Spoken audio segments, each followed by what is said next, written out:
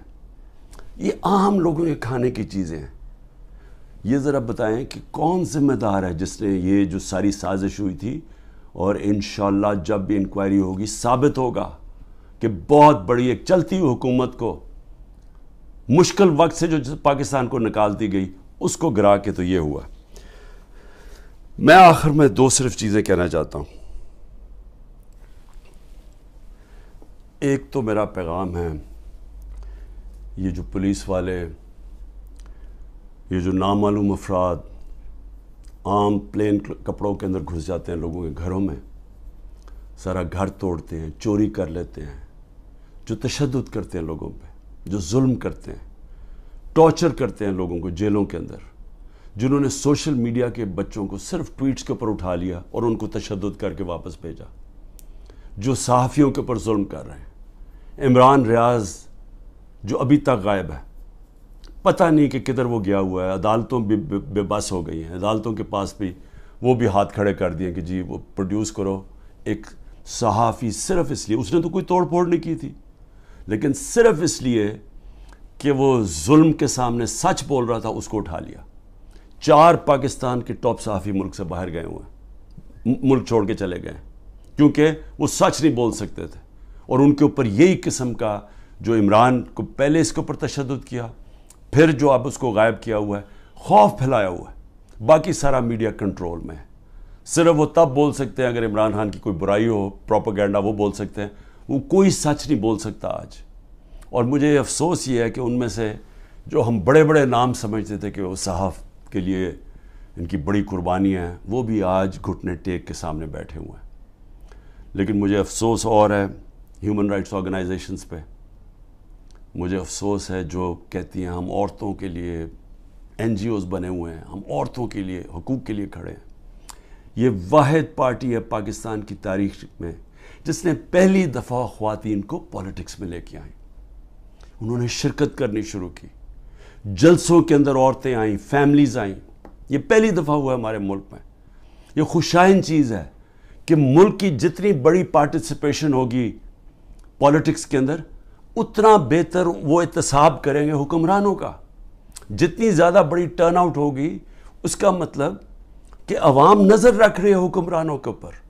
تو اصل تو ڈیموکریسی کا مطلب ہی یہ ہے کہ عوام احتساب کرتی ہے جو حکومت کرتے ہیں وہ دیکھتی ہیں ان کا، تو عوام تو آج پہلی دفعہ نکل رہی ہے، اس طرح ٹرن آؤٹ ہو رہا ہے، عورتیں نکل رہی ہیں، اور ان عورتوں کے اوپر جان کے یہ تشدد کیا جا رہا ہے باقی عورتوں کو ڈرانے کے لیے کہ وہ نہ گھروں سے نکلیں، کہ وہ چپ کر کے سہم کے بیٹھ جائیں۔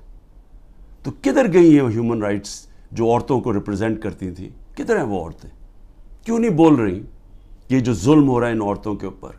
وہ بیچاری صنم اور طیبہ، وہ تو تحریک انصاف میں ان کا کوئی عہدہ نہیں ہے، ان کو جیلوں میں ڈالا ہوا ہے۔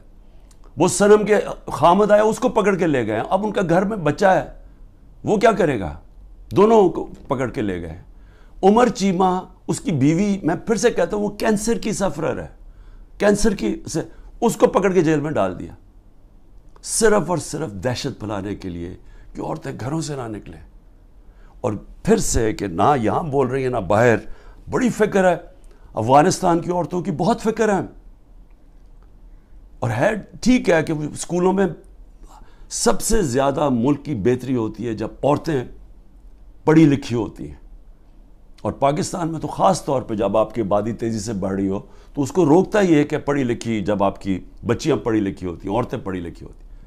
لیکن کیوں فکر نہیں ہے کہ یہ پاکستان کی عورتوں سے کیا ہو رہا ہے؟ تو ایک تو یہ ہے۔ میں آخر میں صرف یہ کہنا چاہتا تھا کہ جو مرضی آپ کر لیں، یہ آپ جو سب کچھ کر رہے ہیں، یہ جو سارا دہشت پھیلائی ہوئی ہے اور لوگوں کو جیلوں میں ڈالا ہوا ہے اور گھروں میں یہ توڑ پھوڑ کر رہے ہیں، یہ آج میرا دن یاد رکھ لیں، جب بھی الیکشن ہوگا آپ تحریک انصاف کو روک ہی نہیں سکتے، کیونکہ آپ لوگ اگر سہم بھی گئے نا، دلوں کے اندر ان جو فیصلے اور ذہنوں میں کر بیٹھے ہیں وہ اس سے نہیں پیچھے ہٹنے لگے۔ جب ایک آبادی ایک طرف آ کے کھڑی ہو جاتی ہے، قوم کھڑی ہو جاتی ہے، کوئی دنیا کی پاور اس کو روک نہیں سکتی۔ یہ صرف عارضی طور پہ آپ تھوڑی دیر لوگوں کو سہم جائیں گے، ڈر جائیں گے۔ میں چیلنج کرتا ہوں کہ جب بھی الیکشن ہوں گے آپ ڈیلے بھی کر دیں، ابھی ڈرے ہوئے ہیں کہ جی ابھی نہ کرو الیکشن، آپ اگلے مارچ کر دیں۔ میں آپ کو چیلنج کرتا ہوں کہ تحریک انصاف سویپ کرے گی الیکشن انشاءاللہ۔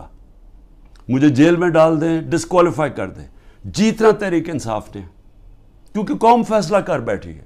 اور یہ جتنے آپ حربے استعمال کر رہے ہیں، آپ تحریک انصاف کا ووٹ بینک اور بڑھتا جا رہا ہے۔ لوگ بیوقوف تو نہیں ہیں، قوم تو دیکھ رہی ہے کیا ہو رہا ہے، اور قوم کے اندر غصہ ہے۔